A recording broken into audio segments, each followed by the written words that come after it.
আওয়ামী লীগের নেতৃত্বে আসবেন, সে যদি অপরাধ না করে, সে যদি ছাত্র হত্যা না করে, সে যদি কোনো অর্থ লোপাট না করে, টাকা পাচার না করে, এইরকম লোক যদি নেতৃত্বে আসে, তাহলে সেই আওয়ামী লীগ কেন রাজনীতি করতে পারবে না? আমরা এমন আদালত চাই যে আদালতে একবারে সুবিচার হবে, ইনসাফ প্রতিষ্ঠিত হবে। এটাই তো গণতন্ত্রের রীতি নীতি, এটাই তো আমাদের ধর্ম, মহান ইসলাম ধর্মে এটাই স্বীকৃতি দেওয়া আছে। আমরা সেইটার জন্যই তো আমরা লড়াই করছি।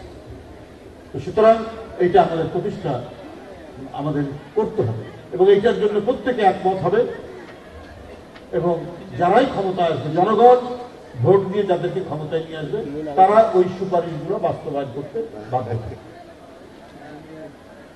উপস্থিত নেতৃবৃন্দ, অনেক কথা উঠছে যে আওয়ামী লীগ রাজনীতি করতে পারবে কি পারবে না, কিন্তু এই কথা উঠছে না যে এই যে যারা গণহত্যা চালালো তাদের বিচার হবে কি, কারা চালিয়েছে, এটা কি মানুষ দেখেনি? কোন পুলিশ, কোন ওসি, কোন এসি, কোন ডিসি এখানে ভূমিকা রেখেছে?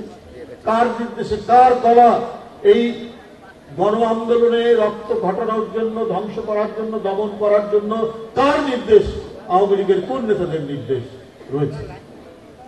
আপনারা একবার বিচার দ্রুত নিশ্চিত করতে পারলে আওয়ামী লীগের পুরনো দল, এখন সেই দল যারা অপরাধী, অপরাধের বিচার হলে তারপরে জনগণ কাছে গিয়ে তারা, জনগণ যদি তাদেরকে রাজনীতি করার সুযোগ দেয়, সেখানে তো আমাদের কিছু বলার না। যে লোক আওয়ামী লীগের নেতৃত্বে আসবেন, সে যদি অপরাধ না করে, সে যদি ছাত্র হত্যা না করে, সে যদি কোনো অর্থ লোপাট না করে, টাকা পাচার না করে, এইরকম লোক যদি নেতৃত্বে আসে, তাহলে সেই আওয়ামী লীগ কেন রাজনীতি করতে পারবে না?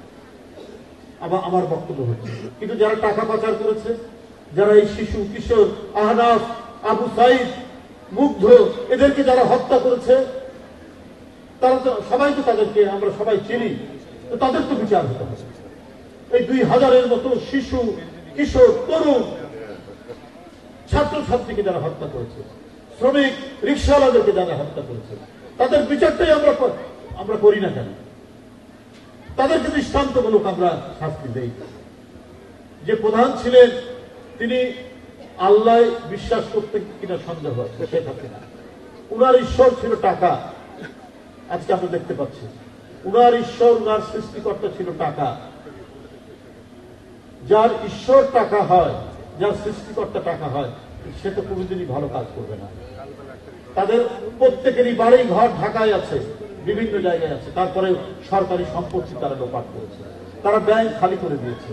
এবং এর মধ্যে এই যে ব্যাংক খালি করে দেওয়া, এই যে লক্ষ কোটি টাকা বাইরে পাচার করা, এই পাচারের মধ্যে অধিকাংশই হচ্ছে শেখ হাসিনার আত্মীয় স্বজনরা জড়িত, তাদের পছন্দনীয় ব্যবসায়ীরা জড়িত, তাদের লোকজন জড়িত।